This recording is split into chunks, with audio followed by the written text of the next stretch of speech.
ذرا سوچیں، فرانس کا ایک طاقتور سیاستدان، مشہور، باوقار اور کئی لوگوں کے لیے خوف کی علامت، اچانک منظر سے غائب ہو جاتا ہے۔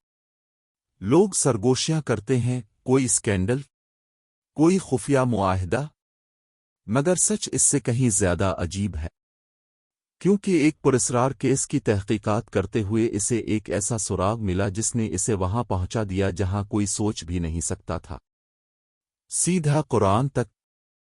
اور جو سچ اس نے وہاں پایا، اس نے نہ صرف کیس حل کیا بلکہ اس کا دل بھی ہمیشہ کے لیے بدل دیا۔ وہ فرانسیسی سیاستدان جو جرم حل کرتے ہوئے اللہ کو پا گیا۔ جدید فرانس کے دل، پیرس کی روشن گلیوں اور قدیم عمارتوں کے بیچ، لوئس آرمونڈ ڈوپونٹ نام کا ایک شخص رہتا تھا، جو ایک مشہور کیتھولک سیاستدان تھا۔ اپنی تیز دماغی، نڈر تقاریر اور بے داغ شبی کے لیے جانا جاتا تھا، مگر اس کے اندر ایسی بے چینیاں، دباؤ اور تنہائیاں چھپی تھیں جنہیں کوئی نہیں دیکھ سکتا تھا، ایک ایسی بے نام تلاش جو وہ خود سے بھی چھپاتا تھا۔ اور یہ کہانی اس سرد شام سے شروع ہوتی ہے جب اسے ایک پراسرار کیس سونپا گیا۔ ایک نوجوان الجزائری کارکن یوسف بن طیب اچانک لاپتہ ہو گیا تھا، اور اس کی آخری سرگرمیاں شہر کے باہر ایک کمیونٹی سینٹر سے جڑی ہوئی تھیں۔ لوئس نے یہ کیس اپنی پارٹی کی ساکھ بچانے کے لیے تو لیا ہی تھا، مگر اس کے دل کے اندر کوئی انجانی کشش بھی اسے اس طرف کھینچ رہی تھی۔ اور جب وہ پیرس کی روشنیوں کے بیچ گاڑی چلاتا وہاں پہنچا تو اسے یہ عام سیاسی مسئلہ محسوس ہوا، لیکن دل کے کسی گوشے میں وہ جانتا تھا کہ یہ کیس اس کی پوری زندگی بدل سکتا ہے۔ اور جب وہ کمیونٹی سینٹر میں داخل ہوا تو ماحول عجیب طور پر پرسکون تھا۔ ایک چھوٹے سے نمازی کمرے سے قرآن کی نرم تلاوت گونج رہی تھی، اور جب وہ اندر آیا تو اسے لکڑی کی پرانی الماریاں، کتابیں، سجدے میں جھکے چہرے اور ایک ایسا سکون ملا جو اس نے پہلے کبھی محسوس نہیں کیا تھا۔ وہ خود کو پروفیشنل رکھنے کی کوشش کرتا رہا مگر اس کے دل کی سختی پگھلتی جا رہی تھی۔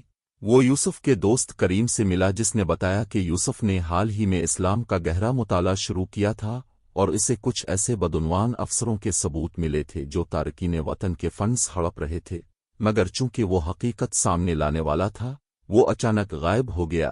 یہ سن کر لوئس کے چہرے کا رنگ بدل گیا کیونکہ معاملہ سیدھا سیاسی دھماکے کی طرف جا رہا تھا، ایسا دھماکہ جو اس کی اپنی پارٹی کے لوگوں کو بھی تباہ کر سکتا تھا۔ مگر کریم کی سچائی اور سینٹر کے ماحول نے لوئس کے دل کو عجیب سا اطمینان دیا۔ جب وہ واپس جانے لگا تو کریم نے اسے ایک چھوٹی سی نوٹ بک تھمائی اور کہا، یوسف چاہتا تھا کہ اگر اسے کچھ ہو جائے تو کوئی ایماندار شخص یہ پڑھے۔ شاید اللہ نے تمہیں چانا ہے۔ لوئس نے ہلکا سا طنزیہ قہقہا لگایا مگر نوٹ بک لے لی، اور رات کو جب وہ گھر پہنچا تو اس کے دل میں ایک عجیب سا بوجھ بیٹھا ہوا تھا۔ اس نے نوٹ بک کھولی تو سیاسی رازوں کے بجائے سب سے پہلے قرآن کی آیات پر اس کے اپنے ہاتھ سے لکھے گئے نوٹس تھے، انصاف، سچائی، صبر اور اللہ کے نور کے بارے میں۔ اور لوئس، جو برسوں سے مذہبی کتاب پڑھنے سے دور ہو چکا تھا، اچانک اس کے دل میں ایک سکون سا اترنے لگا، جیسے یہ الفاظ اس کے اندر کی ٹوٹ پھوٹ سے بات کر رہے ہوں، اور وہ خود سے بولا، یہ اتنا مانوس کیوں لگ رہا ہے؟ اگلے دن وہ پولیس سے ملا جہاں بتایا گیا کہ یوسف کو آخری بار ایک پرانی فیکٹری کے پاس دیکھا گیا تھا۔ لوئس اکیلا وہاں گیا، آسمان بھاری، فضا سرد، اور اندر قدم رکھنے پر اسے بکھرے ہوئے کاغذ، جدوجہد کے نشانات اور ایک چھوٹا سا لاکٹ ملا جس پر عربی میں اللہ لکھا تھا۔ اسے ہاتھ میں لیتے ہی اس کے جسم میں ایک عجیب سی کپکپی دوڑ گئی، خوف کی نہیں، پہچان کی، جیسے اس نے یہ نام بہت پہلے کہیں دل میں سنا ہو۔ وہ پریشان واپس آیا، رات بھر سو نہ سکا، نوٹ بک اسے بار بار بلاتی رہی، اور کئی سالوں بعد پہلی بار اس نے بستر کے کنارے بیٹھ کر دعا کی، نہ کیتھولک والی، نہ اسلامی، بس ایک سچی صدا، خدا مجھے سچ دکھا دے۔ اس رات اسے خواب آیا کہ وہ لمبی سڑک پر کھڑا ہے، اوپر ستارے جگمگا رہے ہیں، اور دور یوسف مسکرا کر اسے روشنی کی طرف بلا رہا ہے۔ صبح اٹھ کر اس کی آنکھیں بھیگی تھیں، اور اس لمحے سے کیس ایک فائل نہیں رہا بلکہ اس کی روح کا سفر بن گیا۔ وہ دوبارہ یوسف کی کمیونٹی گیا، جہاں ایک بوڑھے امام شیخ ادریس نے اسے گرمجوشی سے خوش آمدید کہا، حالانکہ وہ جانتے تھے کہ وہ ایک سیاستدان ہے اور سیاست میں خلوص کم ہی ملتا ہے، مگر یہاں اسے سچائی محسوس ہو رہی تھی۔ ایک دن لمبی گفتگو کے دوران امام نے ایک آیت پڑھی جس نے لوئس کے دل کو چیر کر رکھ دیا۔ اللہ جسے چاہتا نور کی طرف ہدایت دیتا ہے، اسی نور کی طرف جس جیسا کوئی نور نہیں۔ لوئس کا دل جیسے دھڑکنا بھول گیا اور اس پر ایک عجیب سی راحت نازل ہوئی۔ اسی دوران اس نے یوسف کے لیپ ٹاپ میں ایک خفیہ فائل دیکھی جس میں دھمکیاں، نام، ثبوت غال وہ لوگ جنہیں لوئس برسوں سے سپورٹ کرتا رہا تھا۔ یہ دیکھ کر اسے آنے لگی، مگر غصے کے بجائے اس کے دل میں ذمہ داری کا احساس پیدا ہوا۔ وہ جانتا تھا کہ اسے سچ سامنے لانا ہوگا، چاہے اس کی اپنی کرسی چلی جائے۔ رات بھر وہ ثبوت دیکھتا رہا اور پس منظر میں قرآن کی تلاوت چلتی رہی جو اس کے دل کو عجیب طاقت دے رہی تھی۔ پھر ایک شام وہ گھر آیا تو دروازہ ذرا سا کھلا ہوا تھا، اندر ہر چیز بکھری ہوئی، درازیں الٹی ہوئی اور یوسف کی نوٹ باک پھٹی پڑی تھی۔ اس کا دل دھک سے رہ گیا، کوئی اسے ڈرانا چاہتا تھا۔ اس نے سرگوشی کی، خدا میری حفاظت کر۔ اور اگلے دن وہ پھر مسجد گیا۔ اب وہ جگہ اس کے لیے سکون کا گھر بن چکی تھی۔ وہ کچھ دیر نمازیوں کو دیکھتا رہا، ان کی عاجزی دیکھ کر اس کا دل لرز اٹھا۔ اس نے امام سے پوچھا، یہ لوگ اس طرح کیوں جھکتے ہیں؟ امام نے مسکرا کر کہا، کیونکہ جو اللہ کے سامنے جھک جاتا ہے پھر کسی اور کے سامنے نہیں جھکتا۔ یہ جملہ اس کے دل پر ہتھوڑے کی طرح لگا۔ وہ پوری زندگی سیاست، طاقت اور شہرت کے سامنے جھکتا رہا تھا، مگر کبھی خدا کے سامنے نہیں۔ کیس اپنے آخری مرحلے میں پہنچا تو لوئس نے بڑی حقیقت دیکھی۔ یوسف نے ایک ویڈیو ریکارڈ کی تھی جس میں تمام ثبوت موجود تھے، مگر اسے ریلیز کرنے سے پہلے اغوا کر لیا گیا تھا اور وہ ایک خفیہ گودام میں بند تھا۔ لوئس نے اپنے اندر ایک نیا حوصلہ، نئی روشنی محسوس کی۔ اس نے سارے ثبوت صحافیوں کو بھیجے اور خود ایماندار افسران کے ساتھ چھاپا مارا۔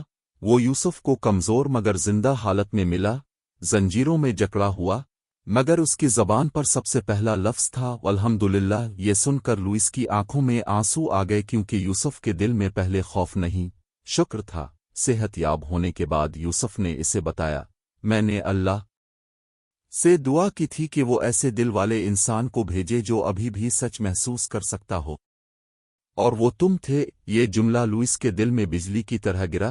کیس نے پورے ملک میں تہلکہ مچا دیا، بدعنوان عہدے دار برطرف کیے گئے، میڈیا نے لوئس کو ہیرو بنا دیا، مگر اس کے دل میں سیاست نہیں، سکون گونج رہا تھا، وہ سکون جو اسے قرآن پڑھ کر ملتا تھا۔ ایک رات وہ مسجد کے باہر کھڑا کانپتی ہوئی سانسوں کے ساتھ بولا، خدا کیا یہی راستہ ہے میرا؟ اور اس کے دل میں ایک نرمی، ایک روشنی اتری، جیسے جواب مل گیا ہو۔ وہ مسجد میں داخل ہوا، امام کے پاس بیٹھا اور دھیمی آواز میں کہا، میں تیار۔ اور اسی رات لوئس آرمونڈ ڈوپونٹ، جو کبھی ایک طاقتور کیتھولک فرانسیسی سیاستدان تھا، کلم شہادت پڑھتے ہوئے رو پڑا، اشہد ان لا الہ الا اللہ و اشہد ان محمد رسول اللہ۔ مسجد نار تکبیر سے گونج اٹھی اور اسے لگا جیسے اس کے سینے سے بجھوہے کے پہاڑ اتر گئے ہوں۔ وہ انصاف کی خدمت کرتا رہا، مگر اب ایک نئے دل کے ساتھ، ایک دل جو مقصد، عاجزی اور اللہ کے نور سے بھرا ہوا تھا۔ اور جب کوئی اس سے پوچھتا کہ تم بدل کیسے گئے، وہ مسکرا کر کہتا، میں ایک کیس حل کر رہا تھا، مگر اللہ مجھے حل کر رہا تھا۔ اور یوں ایک سیاستدان جو سچ کی تلاش میں نکلا تھا، اسے سچ سے بڑھ کر نور مل گیا، ہدایت، امن اور اسلام۔ اگر اس کہانی نے آپ کے دل کو چھو لیا ہے تو یاد رکھیں، یہ ہدایت کسی بھی وقت، کسی بھی جگہ، کسی بھی دل میں اتر سکتی ہے۔ اگر اللہ ایک طاقتور سیاستدان کے دل کو بدل سکتا ہے جو صرف انصاف کی تلاش میں تھا، تو سوچیں اللہ آپ کے لیے کیا کر سکتا ہے۔ لائک، شیئر اور سبسکرائب کرنا نہ بھولی ڈین ان منٹ کو، تاکہ مزید ایسی جذباتی اور ایمان افروز کہانیاں اب تک پہنچتی رہیں۔ ہو سکتا ہے آپ کا ایک شیئر کسی کی زندگی بدل دے، کسی کو اللہ تک پہنچا دے۔